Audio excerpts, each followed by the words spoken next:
तर आपण ट्रेडिंग जर इन्कमसाठी आपण विचार केला तर आपल्याला एक आयुष्यात आपलं खूप व्हॅल्युबल असेट काय आपलं आयुष्यात जे आपण म्हणतो असेट आहे कंपनीचे, हे असेट काय गोष्टी कंपनीचे जमिनी मशिनरी जर असेट झालं तर आपलं आयुष्याचं असेट काय. खूप जण असेट म्हणते की इन्व्हेस्टर आहे, म्हणजे इन होम एक घर आहे, प्रॉपर्टी आहे, एक इन्व्हेस्टमेंट केलं, एक सेव्हिंग आहे, तर हे सर्व असेट्स झाले. पण हे असेट्स मला वाटत नाही की हे असेट्स आहे. मेन तुमचं असेट्स आहे ते जे तुमचं इन्कम आहे येणं, ते तुमचं असेट झालं मेन. म्हणजे तुमच्याकडे जर इन्कमच येत नाही, तुम्ही कुठलीही प्रॉपर्टी उभी नाही करू शकत, कुठलेही घर घेऊ नाही शकत, कुठलीही इन्व्हेस्टमेंट नाही करू शकत, कुठलीही सेव्हिंग नाही करू शकत, तर तुमचं इन्कमच येत नाही. द मेन इन्कम सोर्स तुमचं असेट आहे, ते मला वाटतं. बाकी तुम्ही जे म्हणतात आहे घर हे ते हे सर्व ठीक आहे, असेट आहे, पण that not generate income. Income आहे तर इन्कम आपली कुठेही प्रकारे अजून थांबू नाही शकत. पण जर आपलं काय परमनंट डिसेबिलिटी असेल या फिर आपण कुठे जॉबमधून घरी बसलो आहे, जॉब नाही करत आहे, घरी बसलो, अनएम्प्लॉयमेंट आहे आणि रिटायरमेंट झालं, तर आपली इन्कम सोर्स कुठेतरी थांबते. त्या ह्याच्यावर आपण काहीच नाही करू शकत. बाकी आपलं जे गोष्टी इन्शुरन्स आहे, इन्शुरन्सवर आपण करून आपलं हेल्थ जर असेल डिसेबिलिटी, आपलं हेल्थ कुठे इश्यू असेल तर आपण ते कवर करू शकतो इन्शुरन्समध्ये.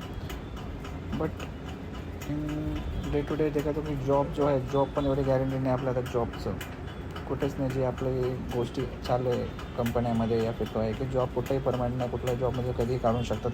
तो कुठलाही जॉबचं काहीच आपण गॅरंटी सांगू नाही शकत, किती लाँग चालेल, किती लांबपर्यंत जॉब राहील. आताचा प्रेझेंट जॉब कितीपर्यंत आहे, कधी रिटायरमेंट होऊ शकतं, कधी तुम्हाला काढून शकतं कामावरून. त्या ह्याच्यामध्ये पण आपण सांगू की जॉबची किती सिक्युअर आहे, तर कुठेतरी आपल्याला इन्कम पाहिजे. जसं की जे प्रोफेशनल आहे, एक्सपर्ट आहे, त्यांच्याकडे बाबा जॉब म्हणून काढले तरी ते आपण स्वतःचं कन्सल्ट करू शकतात या फिर कन्सल्टन्सी चालू करू शकतात या फिर कुठल्याही कंपनी त्यांना हायर करू शकतात की ते प्रोफेशनल आहे, ते एक्सपर्ट आहे, त्यांच्याकडे खूप नॉलेज आहे. पण जे युजलेस स्किल आहे, जे काही कंपनी कुठल्याही एम्प्लॉयला कधी काढू शकते, जे आपण दुसरीकडे गेलो तर ती युजलेस स्किल कुठल्याच कंपनीमध्ये लवकर आपल्याला घेतलं जात नाही. आणि युजलेस स्किलमध्ये आपण कंपनीमधून जास्त पेमेंटची पण मागणी करू शकत की तुमच्याकडे हाय ती युजलेस स्किल आहे. तुम्ही आता म्हणजे जे कंपनीमध्ये काम करत होता त्याच्यामध्ये तुमचं स्किलच नाही काय, नुसतं डेटा एंट्री करत बसलात, नाही तर स्क्रू टाईट बसलात, नाही तर कुठेतरी कोणाचं तरी फाईल इकडे सारखं तिथे फाईल, ह्यानी काही काम सांगितलं ते काम करत बसला, तर ते स्किल तुमचं काहीच नाही आहे. तर तुमचं स्किल असं पाहिजे की ते तुमचं कुठेतरी जॉब तरी गेला तरी तुम्ही कुठेतरी स्किल ते वापरू शकतात. बाकी काय लोकांचं इन्फॉर्मेशन घेण्यासाठी तुम्ही रिटायरमेंटच्या प्लॅन असतं, तर ते पेन्शन ते लोक होऊन जातं, त्यांचं पेन्शन इन्फॉर्मेशनमध्ये ॲडजस्ट होऊन जातं. आणि काय जणांचं तर इन्कम सोर्स असतं, त्यामुळे त्यांना ते इन्कम येतात, म्हणजे जॉबचं त्यांचं काय टेन्शन नाही की जॉब गेला तर ते कामच्या अंतर्गत इन्कम सोर्स चालू आहे. स्टील जरा लोकांचा जॉब गेला, कुठेतरी इन्कम बंद झाली, रिडक्शन झालं इन्कम, इन्फॉर्मेशनबरोबर महागाई वाढते, तर एन्झायटी आपल्याला येते. आणि एन्झायटी येणं म्हणजे खूपच आपल्या लाईफसाठी खूप बेकार असतं, म्हणजे खूप खराब आहे आपल्या लाईफसाठी एन्झायटी आपण याच्यामध्ये असलो तर कुठेतरी दुसरी सोर्स ऑफ इन्कम जर असेल तर आपण रिलॅक्समध्ये राहतो की आपल्याकडे कुठे स्किल आहे, कुठेतरी सोर्स ऑफ इन्कम येते आणि आपण राहतो आहे. वेल्थ बघायला गेलो तर जी आपली प्रॉपर्टी आहे, आपली घर आहे, आपलं कुठेतरी इन्व्हेस्टमेंट आहे, हे सर्व वेल्थ झालं. पण ते वेल्थमधून आपल्याला अर्निंगच येत नाही. कुठेतरी वेल्थ आपण सेटलमेंट केल्यावर ते आपल्याला अर्निंग येणार. प्रॉपर्टी कुठे विकली, घर विकलं तर आपल्याला कुठेतरी पेमेंट येणार. ते पेमेंटवर आपण परत नवीन प्रॉपर्टी घ्यायची, परत हे करायचं, त्यातून ते लवकर प्रॉपर्टी पण विकली जात नाही. या गोष्टी पण आता नाही, इन्व्हेस्टमेंट परत तू काढली ते दिले तर वर्षानुवर्षातून एक प्रत्येक इन्कम या सोर्स तो येत नाही. तर ज्याचा जर वेल्थ आहे ते पण अनहॅपी असतात, कारण की त्यांना रेग्युलर इन्कम नाही.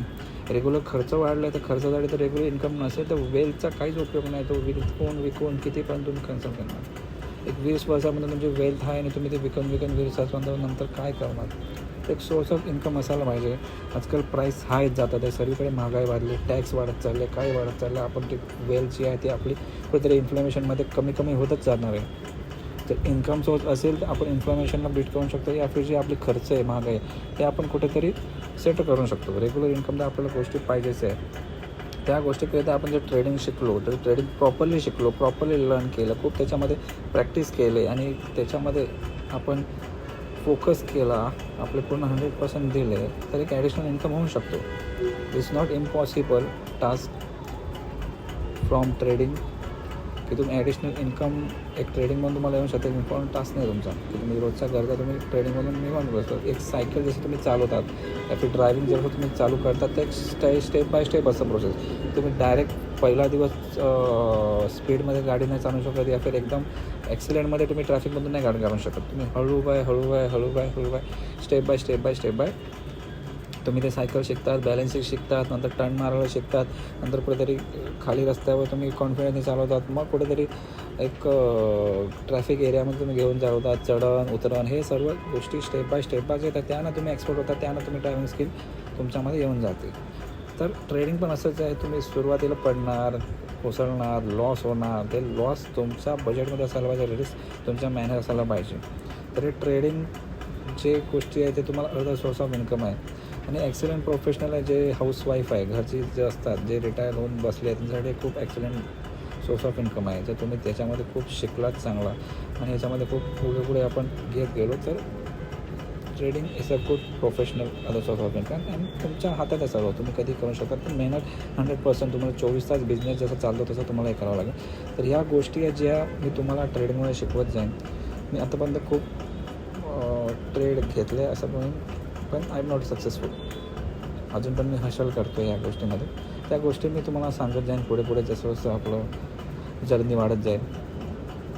So be with me in this journey if you want to learn trading.